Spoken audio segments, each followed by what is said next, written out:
Most people think they know how Meta ads work until they figure out they spent thousands of dollars in campaigns that didn't generate conversion or any leads. Hi, my name is Stef. I spent over $100,000 in Meta ads this year alone, and particularly 40,000 in one winning campaign. So in this video, I will actually break down how I figured out Meta ads in 2025 and the best strategy for you to have positive ROIs. So I have a small video outline why Meta ads still matter in 2025, key lessons from spending 100,000 in a year, structuring campaigns, objective audience and creatives, scaling budget without resetting the learning phase, common mistakes and how to avoid them, and the pixel setup and tracking real data, because this is where the real money is. Well, why Meta ads? So let's start with why Meta ads still matter in 2025. Meta is one of the biggest ecosystems online. They own Instagram, WhatsApp, Threads, they have different type of platforms that they are utilizing, they have Facebook, you name it. So spending money on Meta ads is one of the most important tools because billions of people are using it. But with that even being said, is that now Meta has a very advanced AI tool in their platform. What makes it so much easier for people to get started and have so many higher conversion rates in their company. Key lessons from spending 100,000 on Meta ads. The most important one is not that if you spend money on Meta ads, you will have any return. That's not how it works. A lot of people, they think if I'm just spending money, there will be awareness around my brand. But this is completely false. In Meta ads, there is nothing more important than your creatives and how you will handle your creatives and how you also will understand your competitors, how they are working and what they are actually using. So an important second step is that you trying to figure out all the audiences and all the different type of campaigns is mostly or 99% definitely not as important as you actually spending time in your creatives and figuring out what your competitors are using. So with that being said, let's dive in. One of the tools that I like using to understand my competition better is actually the Meta Transparency Center. So basically what is this? Is Meta allows you to check your competition out. So one of the first tools that I like using is the Meta Ad Library. Here you will be able to see your competitors. Let's say, for example, you are in the prop firm industry like I am, and I want to see one of the big competitors, Funding Pips. So I will open Funding Pips and I can see immediately what type of ads these people are using. We can see some video ads, but what we see mostly in this case are promotions. Okay, so this is definitely a high ROI creative you can use in your ad campaigns as well. Same thing we can do for the Google Ads Transparency Center, what we'll not dive deep in this video, but it's a very similar concept where you can see the ads of your competitors. Write them down, keep track of it, understand them, and then you can jump into your creatives. So the next thing we will come to is the meta pixel and the event tracking. And like I said before, here is where the real money is made, because it's so important to feed data from your customers in that pixel so Meta knows exactly where to spend your ad budget. If Meta doesn't have that data, you are losing a big chunk of your conversion just because you're not letting the AI learn. So we will jump into this and I will go to Event Manager, and here is the first step you will do. You will have to make your own pixel.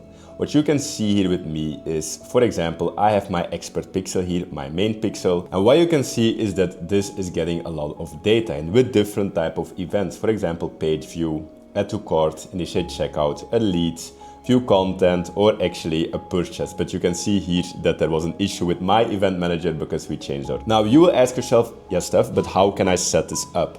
Well, Meta makes it very easy for you. What you need to do is just you make your first pixel. You start with where you're gonna connect it with. And then the second thing is either you get a small line of code that you can add in your header, or if you're using tools like WordPress or Shopify, they even have a plugin where you can integrate this with and actually start tracking. So for example, you can have the different events immediately set up without you doing to have anything. But although a lot of people do want to set up extra events, then you will have to go to your event manager and open the event setup tools. And in the event setup tools, you can put different sections in your website. You go to your website and you can now actually put events that you want to track. For me, for example, it's a lead, It's view content, and it's a contact button. That's all I want to track on this website because we're using WordPress where we can utilize a plugin, or even in my case, I use a lot of custom codes, but we're not going to dive in that very deep right now. Same thing is if we go down, let's say on our websites, now you will see, when you come down on our website, you will see this firing up and it will say add to cart. So now we are having this event add to cart that somebody is actually wanting to buy something. Another very important step we will go over is in your campaigns. Like you can see, I have my CBO campaign here. What is important to understand here is that Meta has a learning phase. Like you can see here with me, it's currently in the learning phase. It has one website purchase and this you will keep on. Now, when we go to, for example, another ad set, you can see here active. That means it is out of the learning phase. And Meta needs at least 50 conversions, in this case 20, but it needs at least 50 conversions a week to be in that strong active phase. It knows, the ad set now knows who to target. So we cannot screw this up. When we have a new ad set, we cannot just jump price up and down. No, we want to make sure that we're only increasing by 20% when we are increasing the money in our ad set, or we are not just putting new creatives in a random ad set. It's a way better way of actually making a new ad set, like in my case here, the Halloween promo, and then put a new ad in there. Like we can see here, this for example is a small video for Halloween. We launched, okay.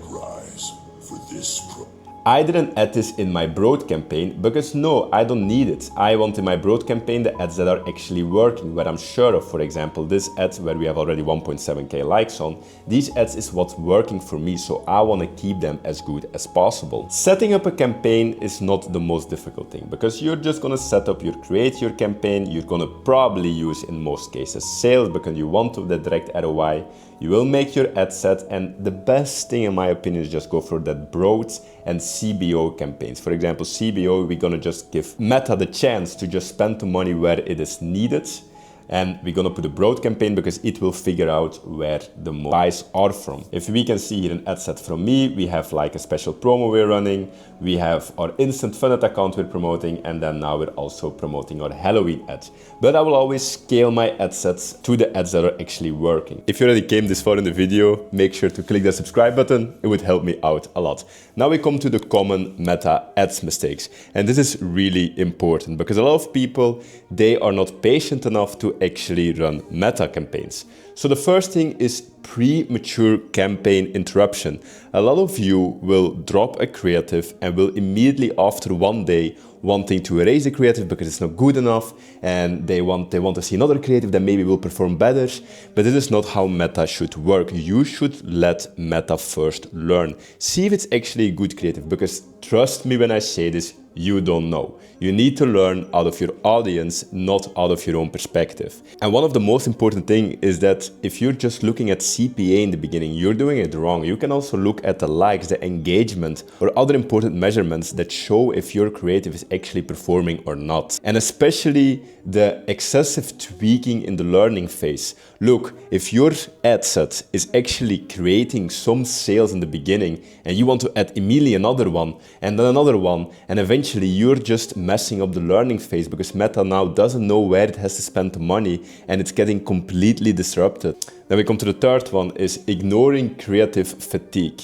Look, it's not because you have a top performing creative that eventually it will not get tired of. Because the thing is, if you're running the creative on higher budget and you keep scaling it, a lot of times you will scale your creative and this will not result in more sales. This will actually just result in heavier fatigue of your creative. So what I like to use instead of these difficult metrics is again the same thing. I like to look a lot at engagement principles, and engagement is important because if you're seeing your ad creative going to 100, 200, 300, 400 likes immediately, then your creative is good. But then if out of nowhere you're going from 400 to 450 to 500 likes and it's going really, really slow, I'd rather use that as a metrics. This is my personal opinion, of course. You can use whatever metrics you like to use. And then a fourth one is that a lot of people don't integrate their meta pixel correctly.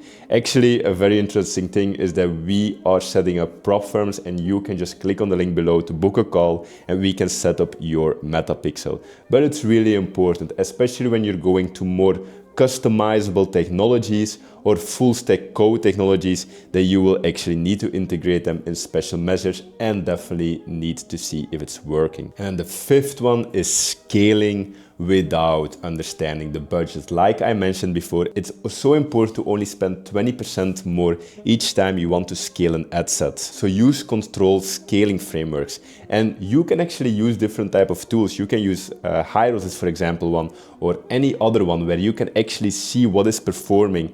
Or you just do like me and you use a simple Excel sheet to see what you are scaling up. One piece of advice I can give you is that meta ads is all about experience, and the more experience you build in the platform, the better you will get. In the beginning, it won't make sense. In the first 3 months, mostly it will make a little bit of sense, but you will still be overspending, and eventually you become so good that your CPA stays extremely low. Example of a very good CPA where we have is, for example, with the Halloween ad right now, very simple, is €8.65 per result.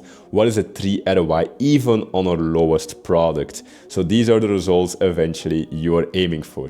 If you like this video, make sure to give it a like. And the second thing is, in the description, you will find 2 links, either to start your own software or to start your own prop firm or to book a free call with me. If you book a free call with me, I'll see you soon. Anyway, see you in the next one.